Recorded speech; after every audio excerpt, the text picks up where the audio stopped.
Republican party of India દ્વારા કલેક્ટરને આવેદનપત્ર આપવામાં આવ્યું। ભારતીય સંવિધાન પ્રતિકૃતિ તોડફોડ મામલે આવેદન। ભારતીય સંવિધાન પ્રતિકૃતિ તોડફોડ કરનાર સામે કડક કાર્યવાહીની માંગ રિપબ્લિકન પાર્ટીએ કરી। ભીમ સૈનિક સોમનાથ સૂર્યવંશીનું કસ્ટડીમાં ઉચ્ચ સ્તરીય તપાસની માંગ। દોષીઓની સામે કડક કાર્યવાહી કરવાની માંગ કરાઈ।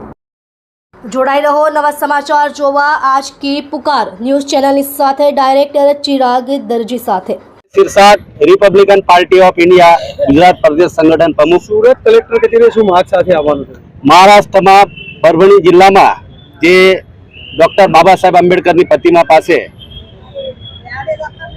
ભારતીય સંવિધાનની પ્રતિકૃતિ સાથે અસામાજિક તત્વોએ જે કૃત્ય કર્યું છે તેની તોડફોડ કરીને બાબા સાહેબ આંબેડકરજીનું અને ભારતીય સંવિધાનનું અને ભારત દેશના તમામ નાગરિકોનું અપમાન કરવામાં આવ્યું છે।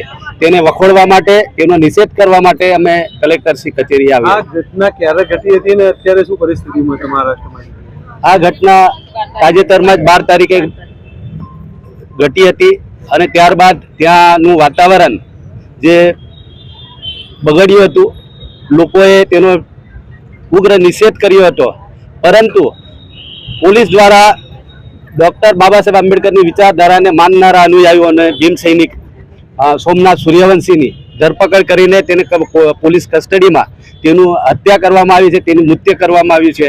તો તેના બાબતે પણ અમે આ ઘટનામાં જે કોઈ જવાબદાર અધિકારીઓ છે તેઓ સામે કાયદેસરની કાર્યવાહી થાય અને ભારતનું સંવિધાન દેશને એકતા, અખંડિતતા અને ભાઈચારાનો સંદેશ આપે છે, પરંતુ મનુવાદી, જાતિવાદી વિચારસરણી ધરાવતા લોકો ભારતના સંવિધાનનું વારંવાર અપમાન કરે છે અને આવા લોકોને કડક સજા થાય તે માટે અમે મહારાષ્ટ્ર સરકાર, ભારતના રાષ્ટ્રપતિ શ્રી અને સમાજ કલ્યાણ ન્યાય અધિકારીતા ન્યાય મંત્રી શ્રીને રજૂઆત કરવા કલેક્ટર શ્રી મારફત અમારી રજૂઆત જાય તે માટે અમે સુરત કલેક્ટરને રજૂઆત કરવા આવ્યા છીએ।